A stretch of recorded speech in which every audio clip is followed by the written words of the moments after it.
L'art sauvera le monde, c'est ce que disait Dostoïevski. Notre prochain invité ne veut peut-être pas sauver le monde, mais simplement apporter plus de cohésion au monde justement de l'entreprise et aux managers. Et elle s'est dit que l'art était finalement un bon moyen et un bon média pour le faire. Curieux d'en savoir plus? Eh bien regardez. Et c'est Sybille Bellamy-Brown qui est maintenant dans Demain Entreprendre. Bonjour. Bonjour. Vous êtes la fondatrice de Art Access, comme l'accès à l'art finalement. Votre idée, c'est donc de vous servir de l'art dans sa plus grande diversité pour dynamiser les équipes et redonner du sens aux managers et à leurs collaborateurs. Est-ce que vous pouvez nous expliquer quelle a été votre approche? Parce qu'on a le sentiment que c'est un peu deux mondes éloignés. Oui, je pense que c'est deux mondes qui, au début, semblent complètement antinomiques. Moi, je suis historienne de l'art.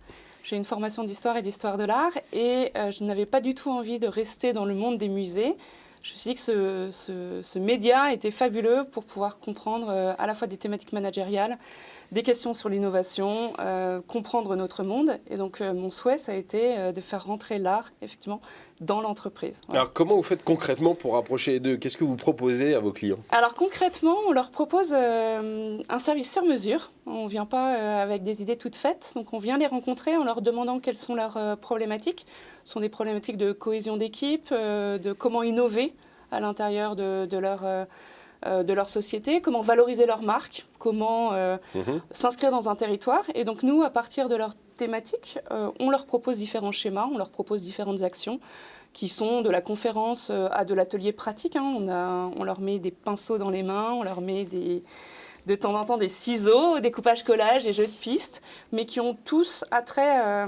Le but, c'est de faire un pas de côté pour avoir une autre situation, voir la situation de manière différente, avec cette pensée qui pour moi est importante, c'est-à-dire prendre du temps.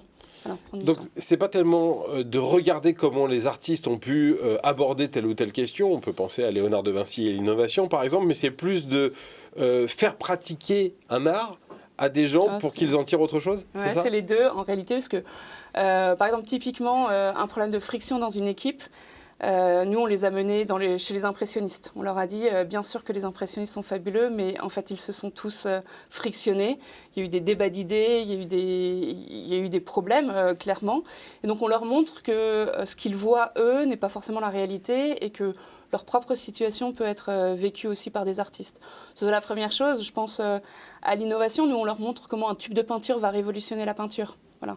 Comment, quand on fait rentrer le train, tout d'un coup, dans nos thématiques, on change de territoire, on change de problématique. Comment la photo va innover et va révéler d'autres courants.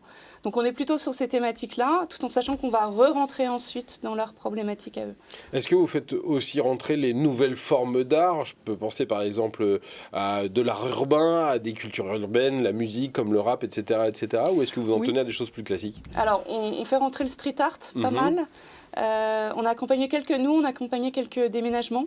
Comment on valorise assez vite son territoire, comment on s'approprie son territoire pour se sentir bien. Et clairement, le street art, pour nous, c'est un beau terrain de jeu. D'autant plus qu'en période de pandémie, là, la question de réenchanter notre monde, il est extrêmement fort. Enfin, quoi faire, que faire après la crise? Voilà, cette question du réenchantement, nous, on l'a pas mal pratiqué et avec le street art, ça marche bien. Et c'est vrai que l'art, c'est une façon de nous enchanter et de nous réenchanter également. Merci beaucoup, Sybille Bellamy-Brown, donc d'être venue nous parler d'art et de votre société Art Access aujourd'hui dans Demain Entreprendre. À très bientôt dans l'émission. Restez avec nous sur Demain TV. Tout de suite, un nouvel invité.